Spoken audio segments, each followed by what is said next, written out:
Gemini, welcome to your weekly reading. This is a general reading for the zodiac sign of Gemini. Not going to resonate with every single one of you out there. If it doesn't, just keep it moving. Personal reading information will be in the description box, linked and listed. Any jewelry seen will also be linked and listed, and all tarot decks used will be linked and listed. The reading is aimed for September, but time is elusive. Whenever you are drawn to the reading is usually when you're meant to hear the message. Towards the end, we'll pull some oracles, give you a little bit more guidance for the week, and we're going to jump right in. Two of Swords, first card out, Gemini. This is in your past position, but absolutely could be an energy you are experiencing now. At some sort of crossroads, decisions need to be made, but they're not being made. This could be yours to someone else that you are connected to energetically, someone you may be dealing with, friend, family, lover, whoever. Page of Wands, Sagittarius energy could be important. Sagittarius season's actually coming up. That could be a time reference for you. What else do we have for Gemini? Two of Swords, not following the intuition though. Someone is not following the intuition. They don't want to see something that's right in front of them. Why? Because it will require them to open up their heart space. Anything to avoid opening that heart space, right?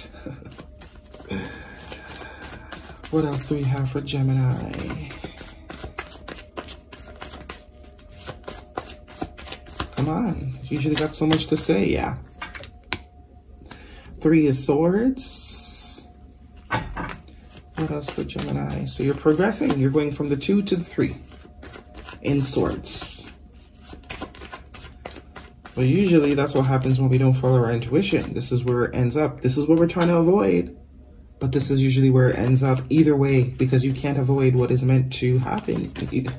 Either road you take will take you there. So it's either you're in the relationship and get heartbroken, or you get heartbroken because you didn't take the chance to be in the relationship. So, or you break your own heart in that sense.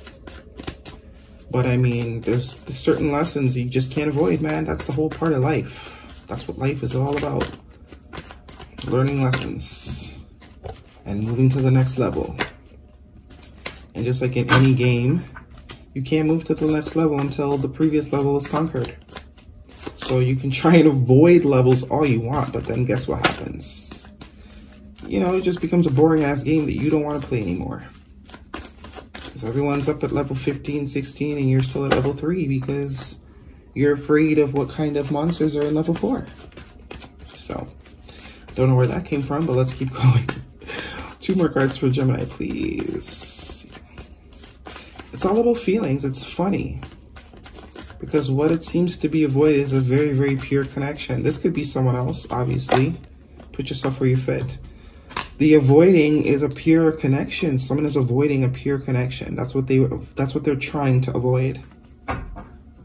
4 of Cups at the bottom of the deck. 4 of Cups is an energy of boredom, discomplacement, meh. Like just, you know, could live without it sort of energy. It is, you know, also an energy of being focused on the wrong things. We can see that the divine, the universe is handing us this glorious cup, this magical cup. So magical. And we're very much focused on the ones that don't really do much, right? No magic. And yet, as much as we're aware that we're not content with the unmagical cups, still very much focused there. Almost not even wanting to see the divine one that's being given. Could possibly be a missed opportunity. It's kind of the vibe I'm getting here, right? Could possibly be a missed opportunity for you or someone else. 2 of Swords, 6 of Cups in your past position. So we went from the 4 to the 6. So the emotions are growing. The emotions are growing. Someone is very much aware that this connection is a pure connection, right? Childlike, pure, you know, the sweetest of sweets, but still very much avoiding it, not wanting to acknowledge, kind of like this, refusing, like not wanting to look at it, like, nah, can't be real, magic is for kids, you know? No, it's not. I do see a King of Swords underneath here, so that would make sense. Whoever this is an extremely logical human being, not really one to tap into emotions or heart spaces all that much, which clearly is what needs to happen here. But as I said, we break our own hearts where we try to avoid our hearts being broken by others, right? Either way you're going to take it, you were meant to feel the heartbreak. However you get it, don't matter. Whether you do it to yourself or you allow someone else to do it to you. But which one's worse? You know, at least there's someone to blame if someone else breaks our heart. But when you do it to yourself, you know, that's a different level of betrayal. So, feelings are growing, don't want to acknowledge them, you or someone else. Very pure connection here. Soulmate energy with the Six of Cups. Page of Wands and the Fool card, major arcana in your present position. Sagittarius energy with the Page of Wands. Some sort of good news. Somebody might be taking a chance. So this is like what will happen if you don't. Right? This is very much giving me what will happen if you don't.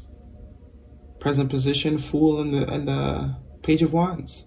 Something exciting, some sort of message, good news with the Page of Wands. Something that, you know, perks your ears up. Someone taking the chance to either deliver this or, you know, this is the feeling that is going to be once this information, communication, message is received. But there is a chance, a gamble that someone has to take. What feels like a gamble to them at least. But I mean, look what you're gambling towards. Pretty nice. And you know it.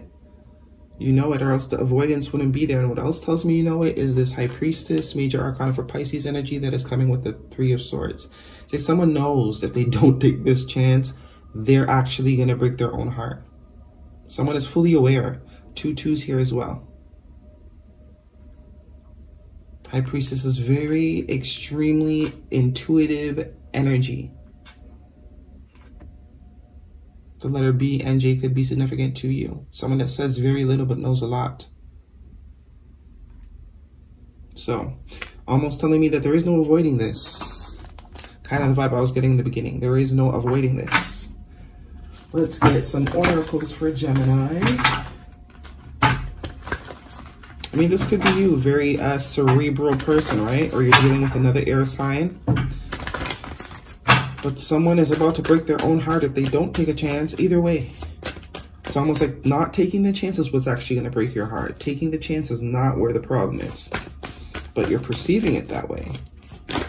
Or you're convincing yourself nothing will come of the situation. This is exactly the vibe. Because, I mean, Six of Cups is very pure energy. You very rarely meet Six of Cups energies these days. As much people like to attach it to soulmates, we have all kinds of soulmates. But the Six of Cups is a specific type of soulmate. Very sweet connection. I'm not saying you can't experience pain from it, but it's not the same type of pain as the ones that are meant to teach us lessons, right? It's very pure. It's very like brother, sister, could be, you know, like pure love, unconditional love. So the realization is about to happen. If I don't do this, that is what's gonna mess me up. Not taking the chance is way more risky than taking the chance. Bottom of the deck, communication is key. Gemini energy, that is you. New moon. There is a new moon coming up, I believe this weekend. From when this video will be going up. What are we doing? We're gonna get a listen bitch oracle, listen bitch affirmation for you. What do we have for Gemini? Nothing will come of the situation. If you don't do nothing, ain't gonna be nothing. Closed mouths don't get fed. So if you're hungry, you better speak up before you starve to death. But there is some sort of a renewal energy that is possible here, because that Four of Cups, that's the Ace of Cups. That's all magical and whatnot. Something that has the potential to last a long time. That's what you will be missing if you allow this sort of cold, cut-off energy to persist. What do we have for Gemini?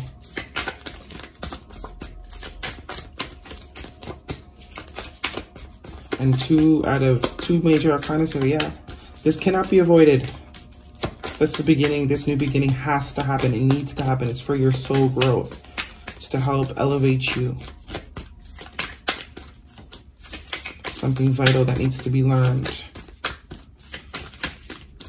Could be just not to doubt yourself, you know? That is what it is. Maybe it's meant to strengthen your intuition. It's kind of like giving your intuition validation. Will enable you to trust your intuition more, right? Because it's like, yeah, we get intuitive nudges or whatnot, but if there's nothing that kind of validates it from time to time, it kind of, you know, it can weaken the connection because we're just feel like we're guessing. But when we actually see that what we're intuitively picking up is actually accurate, it's a lot easier to trust it, right? What does it say? Listen, bitch, there's no such thing as the right time. Trust yourself and do it. Now, this is not the Fool energy. If the Fool were an affirmation card, no such thing as the right time. Overthinking energy. There's absolutely something here that is meant to be dived into. Okay? That is your reading, Gemini. Hopefully it resonates with you. Thumbs me up. Leave me a comment if it does resonate. See you all next week.